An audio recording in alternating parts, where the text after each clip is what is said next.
Bom, o senhor ainda é um nome desconhecido do ponto de vista nacional, e só que depois que teve aquela revelação da relação do Flávio Bolsonaro com o Daniel Vorcaro, o senhor apareceu em terceiro lugar na pesquisa Atlas, né, na frente de nomes conhecidos como Romeu Zema e Caiado. Foi uma surpresa?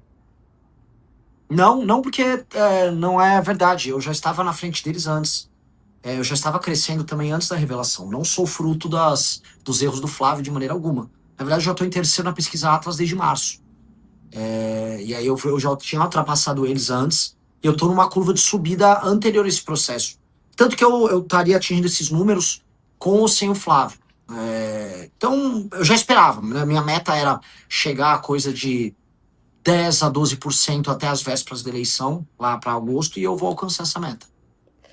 E o senhor, de qualquer jeito, com essa revelação, né, por mais que o senhor já está citando aí a questão da Atlas, que o seu nome já vinha à frente, essa revelação, de alguma forma, abre mais espaço para outro nome da direita crescer, enfim, e se viabilizar para um segundo turno?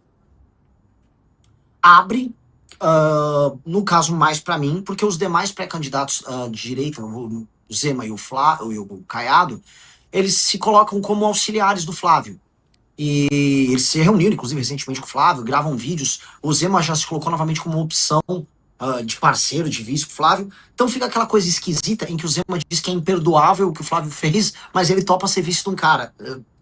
Então é perdoável, não é imperdoável. Né? Então eu acho uma situação muito complicada. Na verdade, tanto o Zema quanto o Caiado, eles tentaram construir a reputação deles como líderes políticos como auxiliares do bolsonarismo. Nunca fizeram crítica aos Bolsonaro. E aí isso está cobrando um preço agora. Eles não conseguem se estabelecer como lideranças justamente nesse momento em que o bolsonarismo mostra toda a sua fragilidade.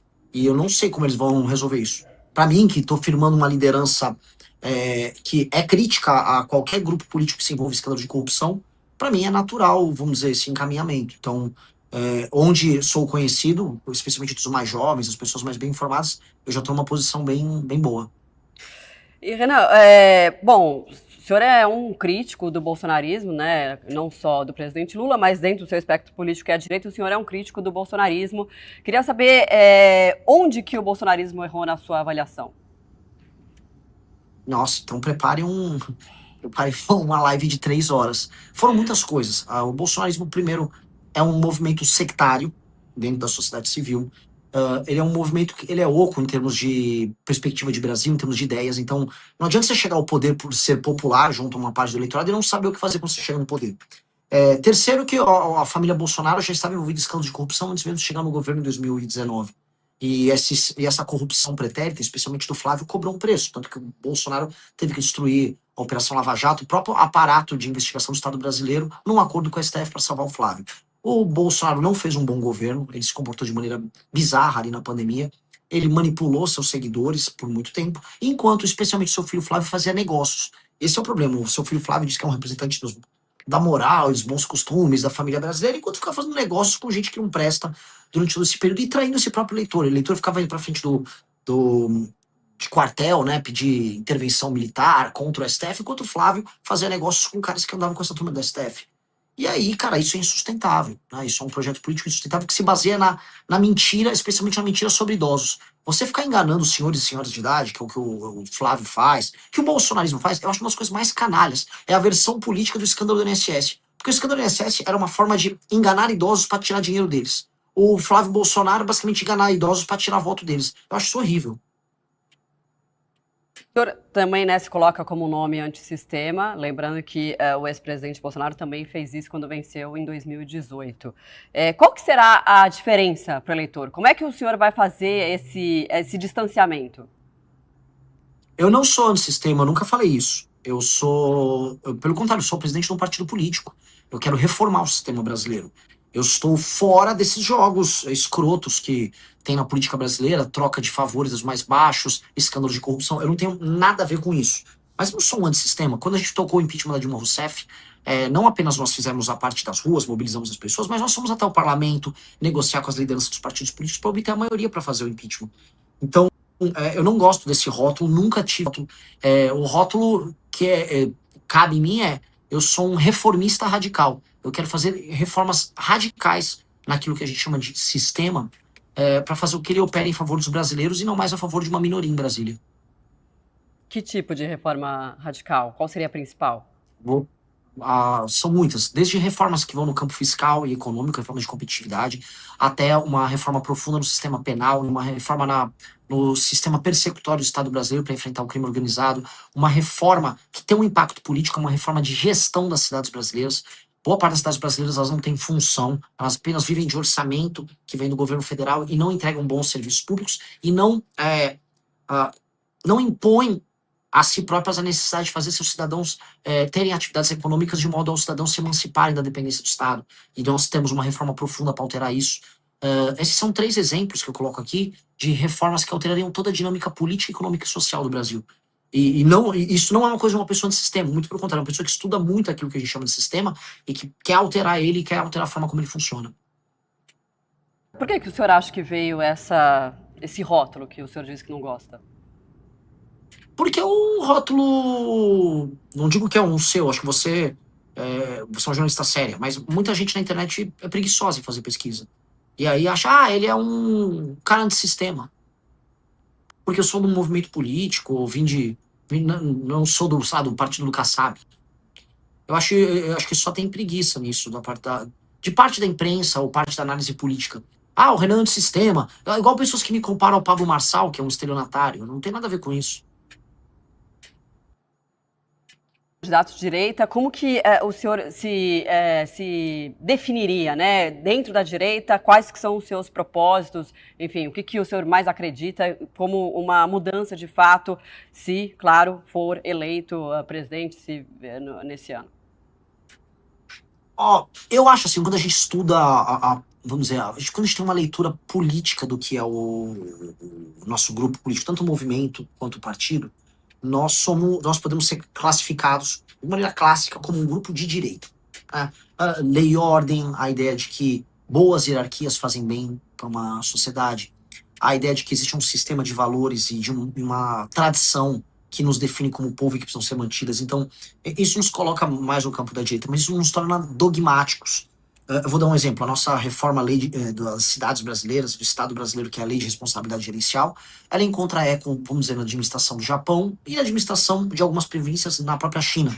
Ou seja, não importa se isso é mais à direita ou mais à esquerda, boa parte das políticas que a gente adota, elas são adotadas em nações que têm um perfil mais à direita, outras que vão ter um perfil mais à esquerda. Quando a gente olha, por exemplo, políticas educacionais, eu vou encontrar bons exemplos na Finlândia, eu vou encontrar bons exemplos em Singapura, eu vou encontrar bons exemplos na China. Então, não ser dogmático é bem importante, porque a gente tem bons exemplos de várias correntes de pensamento ao redor do mundo. A gente quer pegar o que funciona e colocar no Brasil.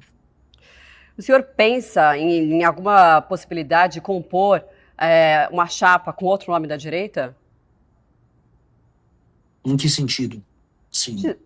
De ser Eu jamais ou serei vice? vice. Ok. Eu não jamais seria vice em nada.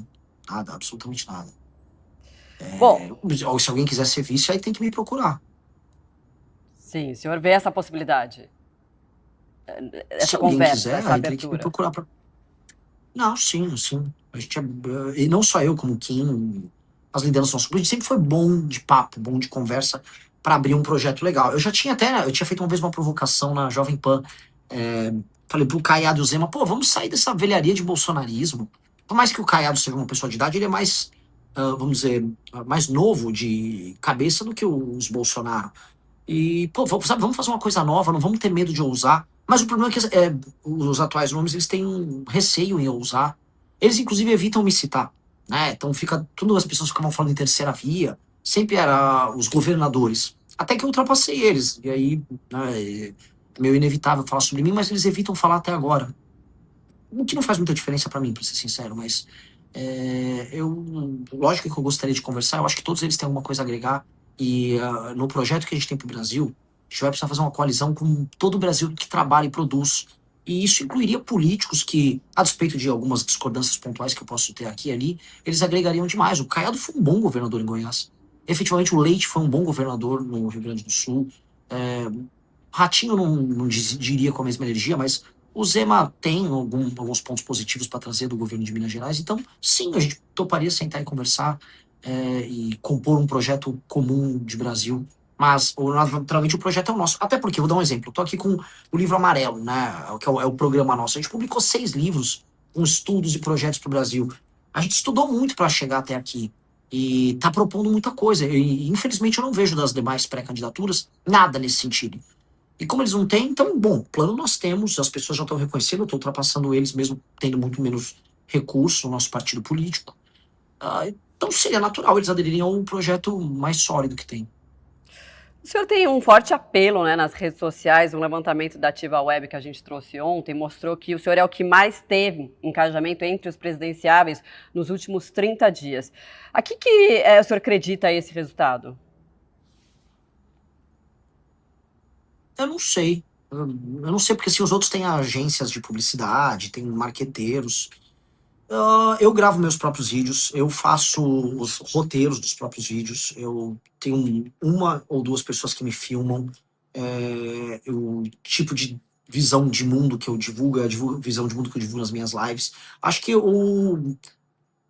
nós somos muito originais no que nós fazemos, eu, o Partido Missão, o Movimento Brasil Livre, e nós temos uma visão otimista do Brasil. Então, quando eu trago, eu falo dos problemas, eu quase sempre, os vídeos, eu trago as soluções. E eu falo, pô, vamos imaginar um Brasil melhor? Eu não sou aqui, eu não estou me colocando igual o Lula hoje faz. Pelo menos eu não sou um Bolsonaro. Ou igual o Flávio faz, que eu não sou o Lula. Olha, eu sou horrível, tá? Mas, pô, pelo menos eu não sou Lula. Eu falo, não, tem um Brasil maravilhoso para a gente construir. Nós somos potencialmente uma das 5 maiores nações do mundo. Dá para o Brasil se tornar uma dessas 5 maiores nações do mundo.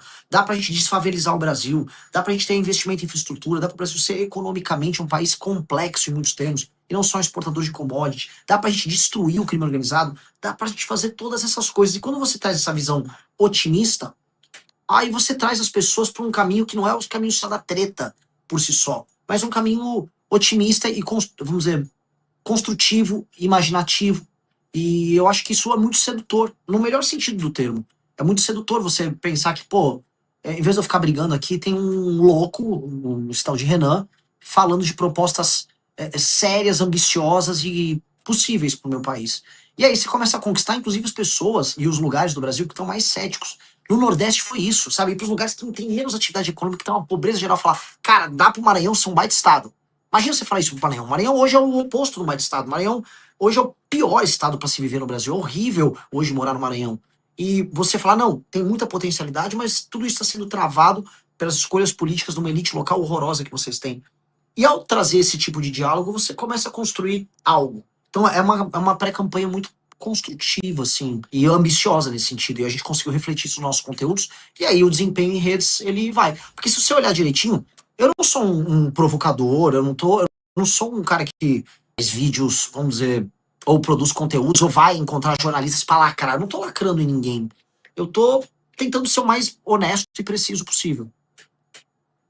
Muito bem, a gente conversou com o Renan Santos, pré-candidato à presidência pelo Partido Missão, também presidente do partido. Muito obrigada e até uma próxima. Boa noite. Muito obrigado. Boa noite.